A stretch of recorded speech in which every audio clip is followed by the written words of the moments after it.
Karate வீரன்னா நான் என் வாழ்க்கை பூரா நான் சலிச்சு எனக்கு கடைசியில் எல்லாருமே குக்கா பார்க்கும்போது எனக்கு I tend like it. Jayalalithaa ma'am எதனால உங்களை ரொம்ப எல்லாத்தையும் பிடிச்சி அடக்கி வச்சு ஒரு அயன் ஹேண்டோட வந்தவங்க. அவங்கள மாதிரி ஒரு போல்டா யாருமே இருக்க முடியாது.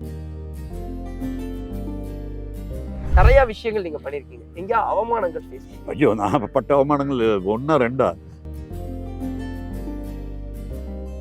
நேத்து கூட ஒரு ஆஃபீஸுக்கு போனேன். அங்கே என்னை பார்த்தோன்னா அவங்க சிரிக்க ஆரம்பிச்சிட்டாங்க. சாப்பிட புடுறாம்போ முடியவே முடியாது. கடைசியில் என்ன பண்ணுவாங்கன்னா அந்த கையை எடுத்து அந்த ஒரு உருண்டை சாப்பாடு வாங்கி வாயில சாப்பிட்ட மாதிரி என் லைஃப்ல அவமானம் இருக்கவே முடியாது.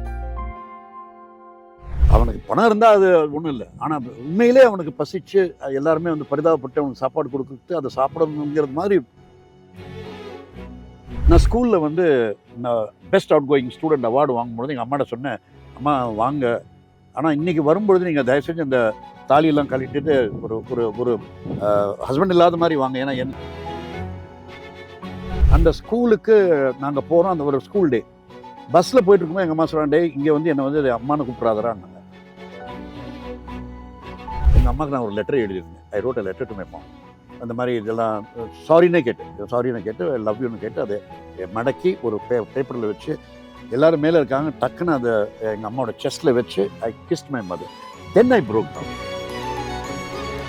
அந்த புதை குழிக்குள்ளே உண்மையிலே கண்ட்ரோல் பண்ணாத முடியாது நான் அழுது.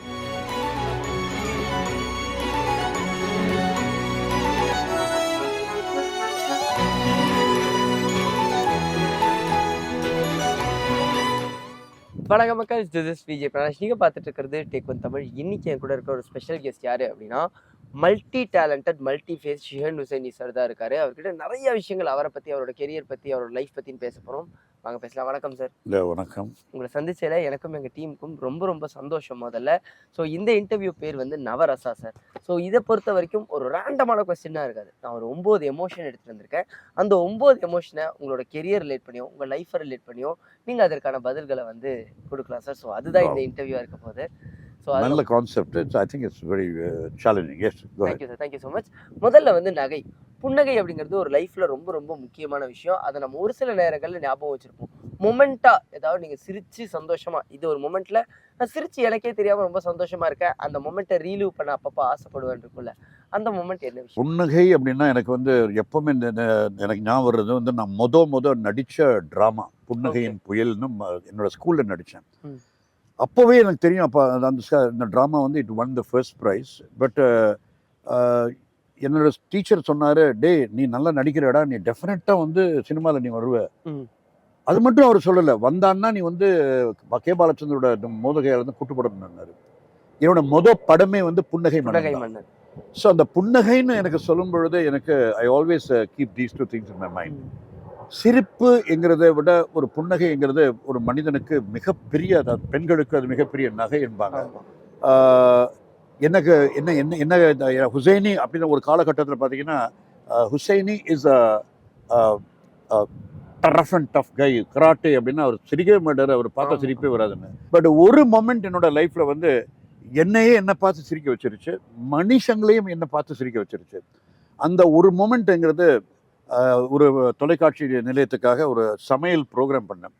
அப்போ அது ஸ்டார் சமையல் வச்சாங்க. ஸ்டார்ஸை வச்சு பண்ணுறதை விட ஸ்டார்ஸோட ஹஸ்பண்ட்ஸ் வச்சு பண்ணா என்னன்னு, எந்த ஸ்டாரோட ஹஸ்பண்டும் அல்லது மேல் ஸ்டார்ஸ் அந்த டைமில் முன்னுக்கு வரல. என்கிட்ட கேட்டாங்க, எனக்கு ஓகே, எனக்கு சமைக்கவே தெரியாது, பட் பண்ணுறேன். அப்போ ஒரு சின்ன குரங்கு வச்சுருந்தேன், I had a monkey. Okay. So எனக்கு என்ன சமைக்கணும்னு தெரியல, ஏதோ ஒரு பர்கர் பண்ணுறேன்னு சொல்லிட்டு பண்ணேன். ஏதோ ஒரு பர்கர் பண்ணி முடிச்சு கடிச்சு சூப்பர் பியூட்டிஃபுல் அப்படின்னு வச்ச உடனே அந்த குரங்கு ஓடி வந்துச்சு. அந்த பர்கர் எடுத்து அதை சாப்பிட்டு மூஞ்சி அந்த இஞ்சி தொன்ன குரங்கு மாதிரி மூஞ்சி காமிச்சு துப்பிருச்சு, அந்த கேமராவில் துப்பிருச்சு. அது பெரிய ஹிட் ஆயிடுச்சு. அது அப்படியே தூக்கி போட்டாங்க அந்த தொலைக்காட்சி நிலையத்தின். ஸோ அதெல்லாம் நான் ஒவ்வொரு முறை யோசிக்கும் போது I always there is a smile on my face that. அதுக்கப்புறம் பார்த்தீங்கன்னா என்னை ஒரு மாதிரி ஒரு கொமெடியனாக மக்கள் பார்க்க ஆரம்பித்தாங்க. ஏன்னா என்கிட்ட ஒரு லைட்டர் சைடு இருக்குங்கிறது அந்த சமையல் ப்ரோக்ராம்னு எனக்கே தெரிஞ்சது. whenever people said that உங்க சமையல் ஷோ பார்த்தேன். யாருமே வந்து பெருசா உங்ககிட்ட வந்து அந்த ஒரு சிரிச்சு இது பண்ண மாட்டாங்க.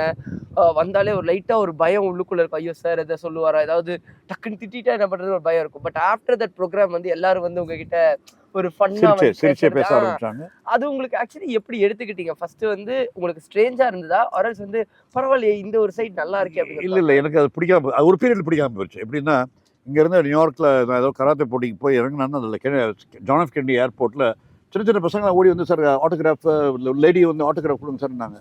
எனக்கு ரொம்ப வந்தவா நான் வந்து எந்த கராட்டே ஸ்டைல் படிக்கிறீங்கம்மா, கராத்தே ஆடினா நோ நீங்கள் குக்கு தானே நீங்கள். ஸோ அது சிரிக்கிறதா அழுகிறதா தெரியல. பட் நான் டுக் இட், நான் வேற மாதிரி எடுத்துக்கிட்டேன். ஐயோ இது வேணவே வேண்டாம். ஸோ நான் கராத்தே வீரனா நான் என் வாழ்க்கை பூரா நான் சலிச்சு எனக்கு கடைசியில் எல்லாருமே குக்கா பார்க்கும்போது எனக்கு ஐ டென்ட் லைக் இட். இன்னைக்கு கூட எத்தனையோ வருஷத்துக்கு அப்புறம் கூட எனக்கு பார்க்கும்போது சார் உங்க சமையல் சூப்பர் சார். நேற்று கூட ஒரு ஆஃபீஸுக்கு போனேன். அங்கே என்னை பார்த்தோன்னா அவங்க சிரிக்க ஆரம்பிச்சிட்டாங்க. சார் உங்கள் சமையல் சூப்பர் சார், என்ன சார் இப்படி போட்டு உடைக்கிறீங்க அப்படின்னு. ஸோ எனக்கு actually I did not like it. But later on இப்போ அதை பார்க்கும்பொழுது எனக்கே வந்து இது ஒருவேளை நல்லா இருந்திருக்குமோ அப்படின்னு தோணுது. ஏன்னா பிகாஸ் அதை வச்சு நிறைய பேர் சமையல் ப்ரோக்ராமை வச்சு பெரிய ஹிட்லாம் பண்ணாங்க. இந்த காமிக் ஆஸ்பெக்ட் வந்து I know it is a inspiration from me. They approached me also at one point of time. Okay. I was not ready to do. I refused a lot of these cookery shows because I didn't. எனக்கு அந்த குக்குங்கிறது அந்த brand எனக்கு சுத்தமாக பிடிக்காம போச்சு. Okay, அடுத்த ஒரு emotion வந்து அழுகை. எந்த ஒரு விஷயத்துக்காக ஹுசைனி சார் வந்து ரொம்பவே அழுது இருக்காரு? இதை வந்து இதுக்காக தான்ப்பா என் லைஃப்ல நான் இவ்வளோ அழுது இருக்கேன்னு ஏதாவது ஒரு விஷயம்? இல்லை, 2 விஷயத்துக்கு நான் அழுதுருக்கேன். ஒன்று வந்து எங்கள் அம்மா இறந்து போகுது. நார்மலாக வந்து நான் எந்த இருந்து அழுக நீங்கள் பார்க்கவே முடியாது. எங்கேயாவது ஹுசைன் அழுதாருன்னா சான்ஸே கிடையாது. ஸோ ரீசெண்டாக இப்போ 2015 என்னோட மதர் இறந்தப்போ I was perfectly all right. But ஒரு காலகட்டம் என்னோட லைஃப்பில் ரொம்ப வருஷம் நான் வந்து என்னோட அம்மாட்ட பேசாமல் இருந்தேன். I did not talk. என்னோட அப்பா சின்ன வயசில் இறந்த பிறகு எங்கள் அம்மா இன்னொருத்தரை கல்யாணம் பண்ணிட்டாங்க. அது எனக்கு ரொம்ப பாதிச்சது, ரொம்ப பாதிச்சது. ஸோ அந்த அடுத்த சில ஆண்டுகளில் நடந்த சில விஷயங்கள் எல்லாம் வந்து ஒரு சின்ன ஒரு வயசில் வந்து குழந்தைகளாக இருந்து நான் வளர்ந்தது வந்து எனக்கு ரொம்ப பாதிச்சது. ஏன்னா எனக்கு எங்கள் அம்மா நான் மன்னிக்க முடியாது. ஏன்னா என் அம்மா வந்து ரொம்ப லவ் பண்ணுறேன், ரொம்ப நேசிக்கிறேன். இன்னும் வந்து என்னோட காலையில் எழுந்திரிச்சாரு எங்கள் அம்மா காலையில் விடாமல் நான் வந்து காலையில் நான் இருக்காங்கன்னு நினச்சி காலையில் விடாமல் நான் வந்து ஒரு நாள் கழிச்சது கிடையாது. பட் அந்த காலகட்டத்தில் நான் ஸ்கூலில் வந்து நான் best outgoing student award வாங்கும்போது எங்கள் அம்மாட்ட சொன்னேன், அம்மா வாங்க, ஆனால் இன்றைக்கி வரும்பொழுது நீங்கள் தயவு செஞ்சு அந்த தாலியெல்லாம் கழிட்டுட்டு ஒரு ஒரு ஹஸ்பண்ட் இல்லாத மாதிரி வாங்க. ஏன்னா என் ஸ்கூலில் வந்து எனக்கு எங்கள் அம்மா இன்னொரு கல்யாணம் பண்ணாங்கன்னு தெரியாதுங்க, முடியவே முடியாது. No I will not come. அன்றைக்கி வந்து ஸ்கூலில் வந்து தனியாக தான் அந்த அவார்டு வாங்கினேன். அதே மாதிரி நான் சின்ன பையனாக இருக்கும்போது ஒரு தடவை நாங்கள் வந்து அம்மாவோட செகண்ட் ஹஸ்பண்டோட அவர் ஸ்கூலில் அவர் ஒர்க் பண்ணுவார். அந்த ஸ்கூலுக்கு நாங்கள் போகிறோம். அந்த ஒரு ஸ்கூல் டே பஸ்ஸில் போயிட்டு இருக்கும்போது எங்கள் அம்மா சொல்கிறாங்க, டே இங்கே வந்து என்னை வந்து அம்மானு கூப்பிட்றாதாரான்னாங்க. அது என்ன ரொம்ப பாதிச்சிடும். அடுத்த ஸ்டாப்பில் நான் இறங்கி கீழே வந்துட்டேன். ஸோ இன்னும் அதை யோசிக்கும்போது எனக்கு ரொம்ப மனசு கஷ்டமாக இருக்கும். ஸோ ரொம்ப காலத்துக்கு எங்கள் அம்மாட்ட பேசல. அந்த நம்பர்கிட்ட நான் பேசினதே கிடையாது. அம்மா இறந்த பிறகு தென்ன. பட் அதுக்கப்புறம் எங்கள் மதர் மன்னிக்க கற்றுக்கிட்டேன். ஏன்னா அது 2வது ஒரு கல்யாணம் பண்ணவரே வந்து ரொம்ப நல்லா பார்த்துக்கிட்டாரு. அவர் கடைசி வரைக்கும் ரொம்ப நல்லா பார்த்துக்கிட்டாரு. அந்த ஆள் மேலே எனக்கு முன்னாடி ஒரு கோபமும் ஆத்திரம் இருந்தாலும் காலகட்டத்தில் அவரை மதிக்க நான் கற்றுக்கிட்டேன். ஏன்னா what ever done love is love. So they wanted to get married, so they got married. இறந்த பிறகு நான் அன்னைக்கு அழவே இல்லை. ஐ did not cry at all. ஆனால் மதுரையில் காஜமா தெருவில் அந்த பாடியை கீழே இறக்கும் பொழுது எங்கள் அம்மாவுக்கு நான் ஒரு லெட்டர் எழுதியிருந்தேன். I wrote a letter to my mom. அந்த மாதிரி இதெல்லாம் சாரின்னு கேட்டு லவ் யூன்னு கேட்டு அதை மடக்கி ஒரு பேப்பரில் வச்சு எல்லோரும் மேலே இருக்காங்க. டக்குன்னு அதை எங்கள் அம்மாவோட செஸ்ட்டில் வச்சு I kissed my mother. Then I broke down. அந்த குழிக்குள்ள அந்த அந்த புதை குழிக்குள்ளே உண்மையிலே கண்ட்ரோல் பண்ணாத முடியாது நான் அழுதேன். ஸோ என்னை வெளியே கொண்டு வரதுக்கே அவங்க கொஞ்சம் கஷ்டப்பட்டாங்க. ஸோ அது என் லைஃப்பில் அதாவது பிரேக்கிங் டவுன் அப்படின்னா அந்த 2015 பிரேக் டவுன் பண்ணது தான். 2வது வந்து அம்மா ஜெயலலிதா மேடம் இறந்தப்போ. ஸோ எனக்கு வந்து அவங்க ரொம்ப பிடிக்கும். என்னை ரொம்ப சப்போர்ட் பண்ணாங்க. அவங்களுக்கு என்ன ரொம்ப பிடிக்கும். ஸோ அவங்க இறந்தப்போ எனக்கு நல்ல ஞாபகம் இருக்குது. நான் வந்து அப்போது தேவநாதன் சொல்லியிருக்காரு, நம்ம யாதவா கம்யூனிட்டியோட லீடரு. ஓகே, அவரோட ஆஃபீஸில் தான் உட்காந்து அந்த இதை பார்த்துட்டு, ஏன்னா அங்கே போனோன்னா அவ்வளோ க்ரௌட் அங்கே போக முடியாதுங்கிறதுனால அந்த லாஸ்ட் மொமெண்ட்ஸை பார்த்துட்டு இருந்தேன். அந்த குண்டெல்லாம் முழங்கி அவங்கள உள்ளே வைக்கும் பொழுது அகைன் ஐ ப்ரோக் டவுன். இது 2 தான் என்னோட லைஃப்ல நான் எழுதுது. கண்டிப்பா சார். அழுகை வந்து ஒரு மிகப்பெரிய பாரத்தை குறைக்கும். ஒரு விஷயம் நான் கேட்டு தெரிஞ்சுக்கிறேன் சார். ஜெயலலிதா மேம் மேல அந்த ஒரு எனக்கு இன்னும் ஞாபகம் இருக்கு. அந்த ரத்தத்துல பெயிண்ட் பண்ண வீடியோ இப்போ வரைக்குமே வந்து அதெல்லாம் பார்க்க முடியுது. எதனால அவ்வளோ அப்சசிவா அந்த ஒரு விஷயம்? எதனால அவங்கள ரொம்ப பிடிக்கிறது? எனக்கு டாக்டர் ஜெயலலிதா பிடிச்ச ஒரே காரணம் அவங்களோட தைரியம். ஓகே. ஏன்னா அவங்களுடைய வாழ்க்கை பார்த்தீங்கன்னா, அவங்க சீஃப் மினிஸ்டரா வந்ததுலேருந்து அவங்க போராட்டம் ஆண் வர்க்கத்து மீது அவங்களுக்கு இருந்த நம்பிக்கை, ஆண் வர்க்கத்து மேல இருந்த அவங்க கோபம் ரொம்ப நியாயமான கோபம். ஓகே. ஸோ எல்லாத்தையும் பிடிச்சி அடக்கி வச்சு ஒரு அயன் ஹேண்டோட வந்தவங்க. அவங்கள மாதிரி ஒரு போல்டா யாருமே இருக்க முடியாது. நான் கராத்தே துறையில் இருக்கிறதுனால எனக்கு அந்த போல்டா இருக்கிறது எப்பவுமே பிடிக்கும். எனக்கு வீக் பீப்புளை பார்த்தாலே பிடிக்காது. எல்லாத்துக்குமே உள்ள கும்பிட்டு போட்டு ஸோ இந்த உலகத்தையே அவங்க கீழே குனிய வச்சாங்க. ஸோ நிறைய தடவை நான் அவங்கள பார்க்க போகும்போது எனக்கு பார்க்க விடலை அவங்க. ஸோ வந்து என்ன பண்ணேன்னா, அவங்களுடைய கவனத்தை திருப்பணுங்கிறதுக்காக என்னுடைய பெசன்ட் நகர் வீட்டுக்கு முன்னாடி இருக்கிற அந்த கிரவுண்டில் என்னோட கையை வச்சுட்டு என் கை மீது 101 கார்களை ஏற்றி 6 எலும்பு உடைந்த பிறகு உடைந்த கைகளால் 5000 ஓடுகளையும் 1000 செங்கற்களையும் 24 நிமிஷத்தில் அடித்து உடைத்து கையில் ஒரே ரத்தம். அந்த ரத்தத்தால் வந்து ஒரு பெயிண்டிங் பண்ணேன். மேடம் ஜெயலலிதாவோட பெயிண்டிங் பண்ணி, dear ma'am give me a hand, give me some land அப்படின்னு கேட்டேன். அன்னைக்கு சாயந்தரமே எனக்கு கூப்பிட்டு வச்சு, என்னென்ன இவ்வளோ ஒரு டேலண்டட் மேன், அவர் வந்து கையை உடைச்சு தான் என்னை பார்க்கணுமா, ஐ தட் இன்ஆக்சசிபிள் அப்படின்னாங்க. நான் சொன்னேன், ஆமாம் மேடம் நீங்கள் இன்ஆக்சசிபிள், உங்களை பார்க்கவே முடியலன்னு. உடனே எல்லாருக்கும் தான், இவர் எப்போ வந்தாலும் என்ன அவர் உள்ளே விடணும். Whenever he comes, he should have a free chance to meet me. எல்லாருக்கும் அனௌன்ஸ் பண்ணி உடனே ஏன் இது பண்ணீங்கன்னு உடனே இந்த மாதிரி எனக்கு கிரவுண்டு வேணும், ஒரு ஸ்கூலில் வைக்கிறதுக்கு கிரவுண்ட் வேணும். இமீடியட்டாக 18 கிரவுண்டு, அதுவும் பெசன்ட் நகரில் எனக்கு இலவசமாக வழங்கி 3 லட்சம் ரூபா கையில் கேஷும் கொடுத்து இது அடிக்கல் நட்டுறதுக்கும் பண்ணாங்க. எவ்வளோ செலவானாலும் நீங்கள் சொல்லுங்கள், we will help you அப்படின்னு சொல்லி.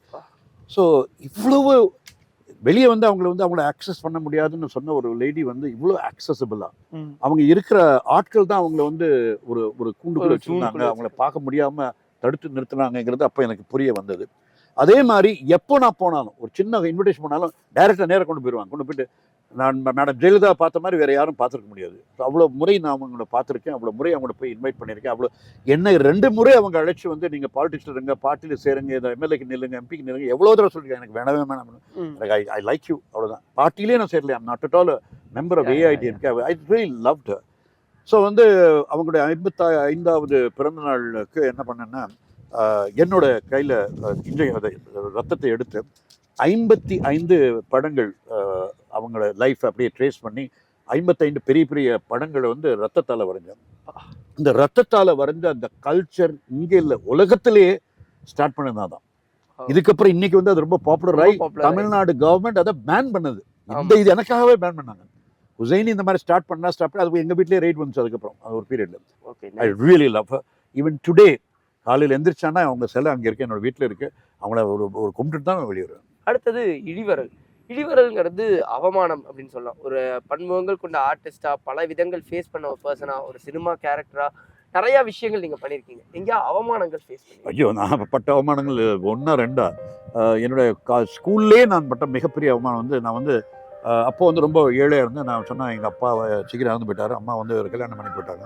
ஒரு நாளைக்கு ஒரு வேளை தான் சாப்பாடு. எங்கள் அம்மா வந்து இன்னைக்கு காலைல சாப்பிட்றா, மற்ற இன்னைக்கு கேட்பாங்க, இப்படிப்பாங்க, இதுதான் மார்னிங், இதுதான் ஆஃப்டர்நூன். நாங்கள் வந்து எப்போவுமே இதுதாங்க சொல்லுவோம். ஏன்னா ஸ்கூலில் வந்து எல்லாருக்கும் முன்னாடி பெருமையாக நாங்கள் சாப்பிடணுங்கிறதுக்காக சாப்பிட்றத ஒரு பெருமையாக நினச்சி காலம்லாம் என் லைஃப்பில் இருந்திருக்கு.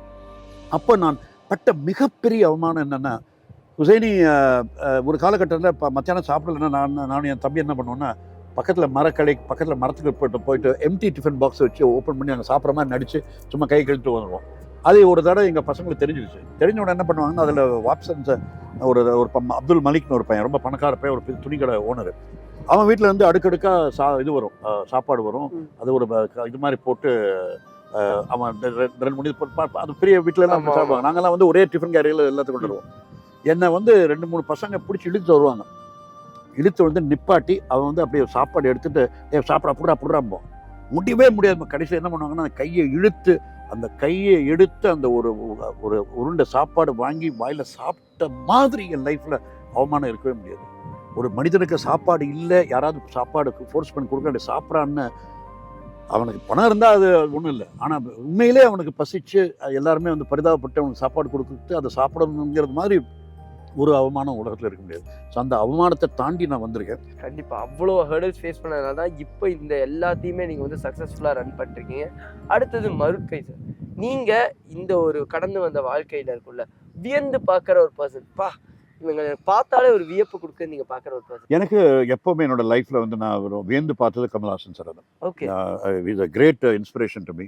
ஏன் வியந்து பார்க்குறேன்னா, அவரோட கூட நான் வந்து ஒரு படம் நடித்தேன், புன்னகை மன்னன் நடித்தேன்.